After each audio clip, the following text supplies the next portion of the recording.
Using sports, baseball in particular, to create a culture of young men prepared to succeed athletically and academically has been the goal of the Future Stars baseball program, which, after nearly 5 years in the territory, is starting to see its effort finally bear the fruits of success.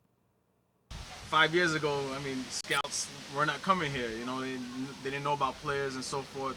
We've had a history of players going professional, but because of the numbers and how we're doing it now and the level of exposure is tremendous, and that's from the work that we have, you know, that we were doing. So again, we're really excited, and you know, we have achieved a lot.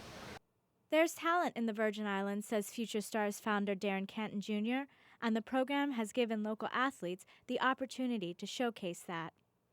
The history, Darryl Russell is my coach through the Bonnie's organization out of Brooklyn, New York, and their history is developing kids, helping kids move on to college, and getting professional exposure and life lessons as well. Absolutely. So that's the same concept that I wanted to bring to these kids here, because now the history of it, my father, my uncles played ball here in the 50s. You know, my uncle signed with the Dodgers and so forth. So I've always known there was talent here, a lack of guidance and so forth, you know, guys not disciplined and things like that. So I wanted to come here and work with the youth. So I implemented the same lessons and things that I've learned through the Bonnie's organization to set up the Future Stars baseball program.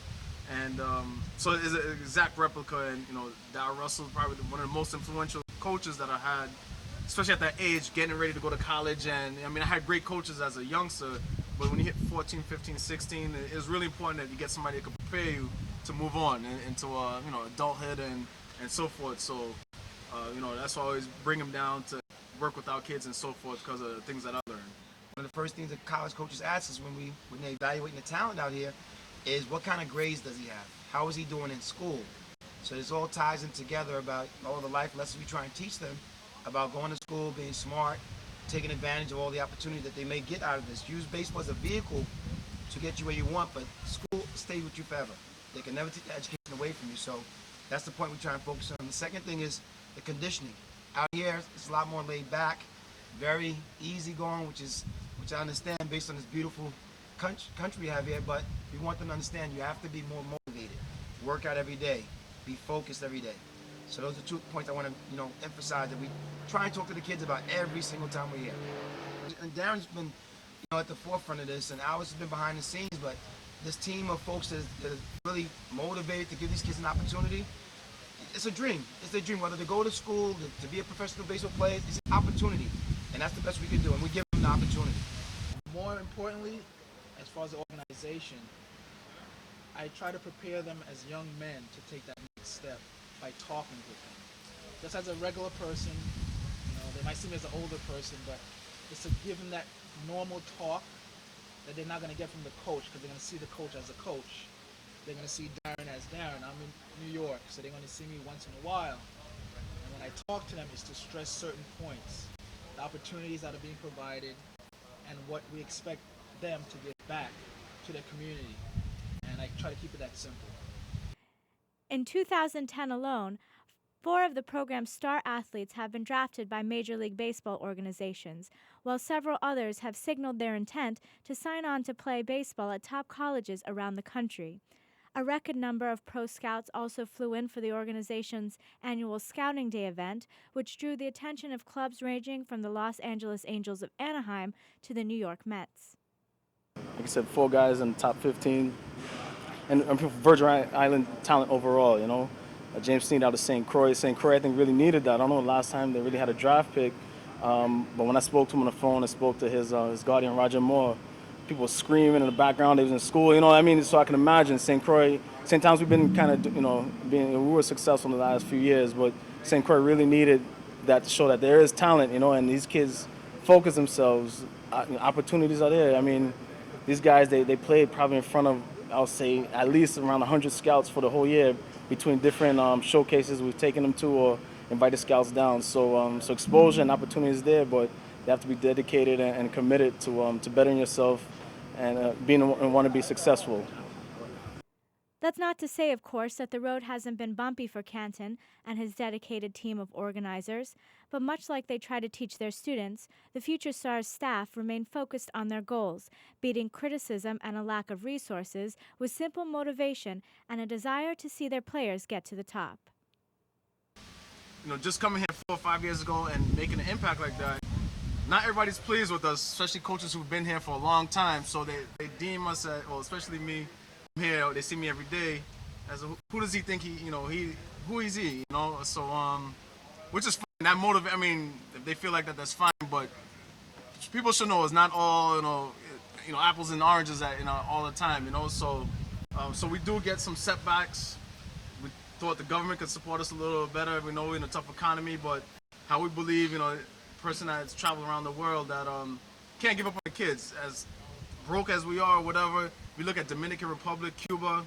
One thing these people always invest in sports, whether it's track and field or soccer, they always invest in sports. So we're trying to send the point is that, okay, if we don't get the help that we need, we're still gonna make it. Either way, we're gonna make it through. We're gonna make it happen.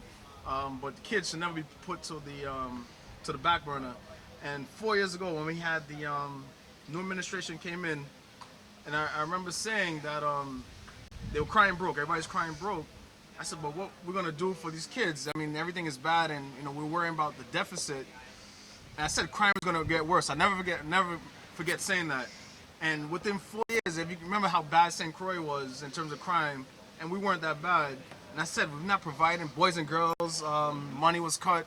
Different people, different programs that needed money were cut, and the crime now is ridiculous. I mean, we know that the kids, and not blaming and saying there's nothing available, but these kids, there's really no hope. Right. You need outlets, right? So little things like that. We look at it's not just baseball for us. There's there's politics involved and different things like that. And another emphasis is that if our kids do make it, baseball or academically or business, they have to give back to the community. I'm not talking about paying me or Daryl or Alvis. We have other kids that will be coming up who will need the same assistance and guidance, and they look forward to them. So that's what our foundation is. That's what the Bonnie organization was based on. Is the same thing, that I'm bringing here. So it's things like that that we do harp on our kids. Every practice, we talk to them.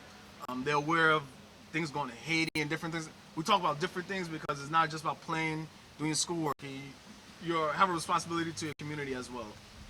And realistically, what Darren, Russell, and I are doing is creating young men. And that's what they need, young men to be older men. And these young men are going to be the role models for the younger. We don't need anything. We're okay. It's the community, it's the people, it's the younger ones who are coming after. That after these guys go to the mainland, go to college, we say they've made it. At that point, when they've gone to college, whether they play basketball, baseball, football, no athletics, academic scholarship, the point of getting to college and wanting to go, they've made it. But there's a lot of other kids who don't even see that as an opportunity. And 5 years ago, a lot of these kids would have told you that wasn't a possibility for them. College and helping their community, that wasn't a possibility. Now it is a possibility. And 5 years from now, it'll be a reality because those 5 years will engender, more kids, basically. And that's what it is. It's a process. It's not just a one-day wonder. It's not a one-day wonder. It's a process that's ongoing, and it's not going to stop.